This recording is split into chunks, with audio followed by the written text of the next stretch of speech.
Hello viewers, সবাইকে স্বাগত। আজকের আমার টপিক হয় negative into negative is equal to positive.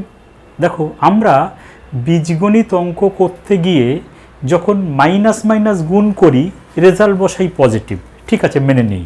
কিন্তু অনেক সময় একটা অবজেকশান থাকে, এটা স্যার হচ্ছে কী করে, কেন minus into minus equal to plus হবে। আমি এইটা নিয়েই আজকে একটু বিস্তারিত আলোচনা করবার চেষ্টা করব। চলো ধরা যাক, আমি একটা অঙ্ক তোমাদের এইরকম নিচ্ছি যে 3 ইন্টু 4 ইজ ইকুয়াল টু 12। তারপরে কি করব, এর উপরেই আমি সাইনগুলোকে চেঞ্জ করছি। দেখো, চেঞ্জ করে দেখো রেজাল্টগুলো কেমন আসছে। তারপরে ধরা যাক -3 ইন্টু 4 নিলাম, সেটাও আমরা জানি মাইনাসে প্লাসে -12। তারপরে সাইন চেঞ্জ করছি, দেখো 3 into -4 is equal to plus মাইনাসে -12। তাহলে কি হলো দেখো, plus plus minus plus plus minus পড়ে আছে কি মাইনাস মাইনাস। তাহলে -3 ইন্টু -4 ইজ ইকুয়াল টু +12। আজ আমার আলোচ্য বিষয় এইটা দেখানো, এটা আসছে কি করে, এটা হয় কেন। ঠিক আছে, চলো এইটা প্রমাণ করতে যে যদি আমরা এইগুলো একটু প্রমাণ করতে পারি তাহলে খুব ইজিলি বলতে পারবো যদি এই তিনটে সঠিক হয় তাহলে এটা নিশ্চয়ই সঠিক। বুঝে গেছে? দেখো, তোমাকে একটা কথা বলি, আমরা সাধারণত কী করি, plus A minus A is equal to 0 বলি না? এটাকে মেনে নিই যে ধরো তোমার কাছে 10 টাকা আছে, প্লাসে মানে 10 টাকা আর মাইনাসে মানে খরচা হয়ে গেছে, 10 টাকা খরচা হয়ে গেছে। আমার কাছে 10 টাকা ছিল, 10 টাকা কেউ পেতো, তাকে দিয়ে দিলাম, তাহলে আমি তো টাকা শূন্য হয়ে গেলাম, তাই না? আমার কাছে কি আর কোনো টাকা আছে? নেই, সুতরাং 0, রেজাল্ট 0। ঠিক আছে, তো এইটা দেখো আমরা মেনে নিই। এবার তোমাকে কেউ বললো যে তোমাকে এই রকম একটা সমীকরণ দিলাম, তাহলে তুমি এই জায়গাটায় কি লিখবে? তুমি তো উপরটাই ফলো করো, তাহলে তোমাকে কি লিখতে হবে? অবশ্যই মাইনাসে যেটা ছিল সেটাই এবং উল্টো চিহ্নযুক্ত, তাহলে ওটা স্যাটিসফাই করবে। আবার কেউ বলল -0, এখানে কি বসবে? তুমি খুব সহজেই বলবে কি হবে, প্লাসে। ঠিক আছে, এবার দেখো এই যে তিনটে কেস আমি লিখেছি, এই তিনটে কেস স্যাটিসফাই করতে গেলে এই পজিশানে এই নাম্বারগুলো থাকতেই লাগবে, তা না হলে কিন্তু হবে না, মানা সম্ভব হবে না। কেমন? প্লাসে থাকলে মাইনাসে, তবে 0, মাইনাসে থাকলে প্লাসে, তবে 0, এরকম আর কি।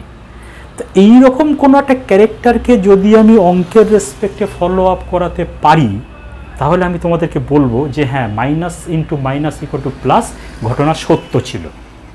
ঠিক আছে, চলো আমি প্রথমে তোমাদের দেখানোর চেষ্টা করি যে 3 ইন্টু 4 ইকুয়াল টু 12 কী করে হচ্ছে। দেখো, এই গুণটা আমি যোগের রেসপেক্টে লিখব কীভাবে, 3টে 4-এর যোগফল অথবা 4টে 3-এর যোগফল। আমি একটা করে দেখাচ্ছি, 3টে 4, 4 প্লাস 4 প্লাস 4 কত হবে? 12। অর কি হতে পারে? 3 plus 3 plus 3 plus 3 is equal two 12। দেখো, আমি ভাঙিয়ে দেখিয়ে দিলাম যোগের রেসপেক্টে, হয়নি? হোস, এবার আমি এইটাই আসছি, দেখো এটা মুছে দিলাম। এটাতে কি বোঝাচ্ছে আসলে? এটাতে বোঝাচ্ছে যে -3, 4টে -3 এর যোগফল, ঠিক কিনা? আমি আগেরটা যদি তুমি আমার কথা মানো তাহলে এইটা মানতেই হবে যে না স্যার ঠিক বলেছেন আপনি, 4টে -3 এর যোগফল, 4 গুণ আছে তাই। ঠিক আছে, আমি 4টে -3 এর যোগ করে দেখাচ্ছি। -3 প্লাস -3 প্লাস -3 প্লাস -3 কত হচ্ছে? 3 আর 3 6 আর 3 9 আর 3 12 আর সামনে মাইনাস, তাহলে -12 হলো। এইটা কি স্যাটিসফাই করছে? করছে। এখন প্রশ্ন সেই আসবে, এইটা স্যার কী করে হচ্ছে?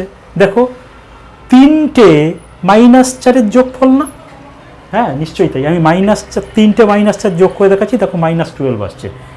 -4 প্লাস -4 প্লাস -4 প্লাস -4, কটা -4? না, বেশি লিখে ফেলেছি, 3টে, 1টা 2টো 3টে। দেখো কত হচ্ছে, মাইনাস তো একটা থাকছেই, 4 4 8 4 12, -12।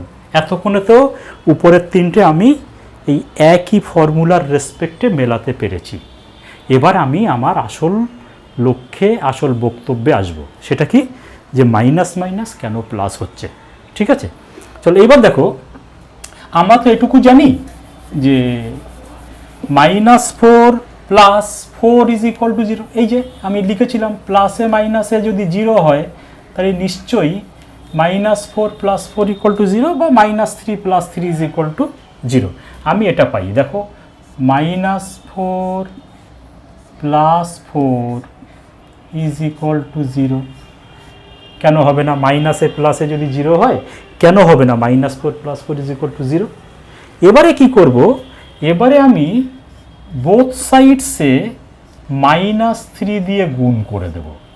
-4 plus 4 is equal two -3 into 0। কোনো অপরাধ নেই, -3 বাম দিকের সঙ্গেও গুণ করেছি, সুতরাং বাই ডান দিকের সঙ্গেও গুণ করেছি, ব্যালেন্স হয়ে গেছে, সমস্যা নেই।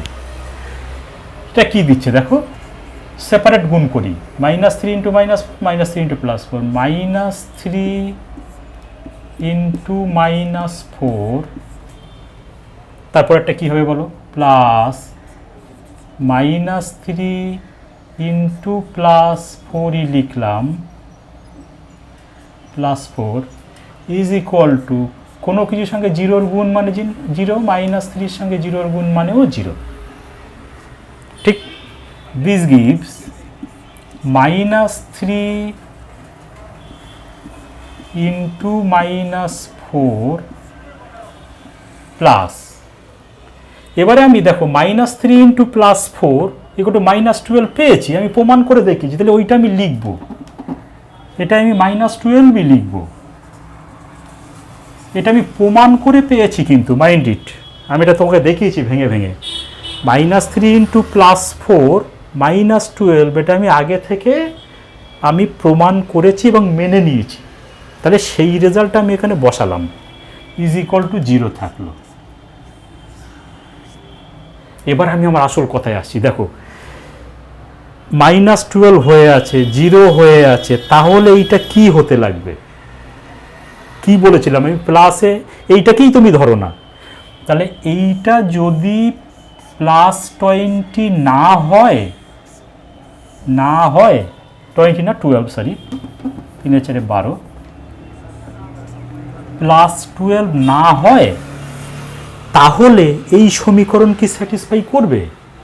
করবেই না, কারণ তারপরে দেখো -12 is equal to 0, same but opposite in sign, তাদেরকে যদি যোগ করি তাহলে 0 হয়, তাহলে এইটা কিন্তু +12 হতেই লাগবে, তাহলে এই সমীকরণ স্যাটিসফাই করবে, তার মানে -3 ইন্টু -4 ইজ ইকুয়াল টু +12 হবেই। বোঝা গেছে?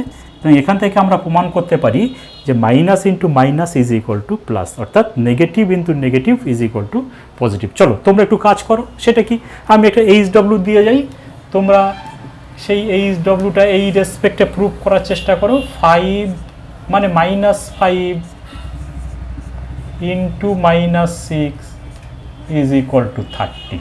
ঠিক একই রকমভাবে আগে আমার ভিডিওটা ভালো করে দেখে নাও, দেখে নেওয়ার পরে -5 into -6 is equal two 30 prove করো। চলো, অসংখ্য ধন্যবাদ, আবার দেখা হবে পরবর্তী ভিডিওতে।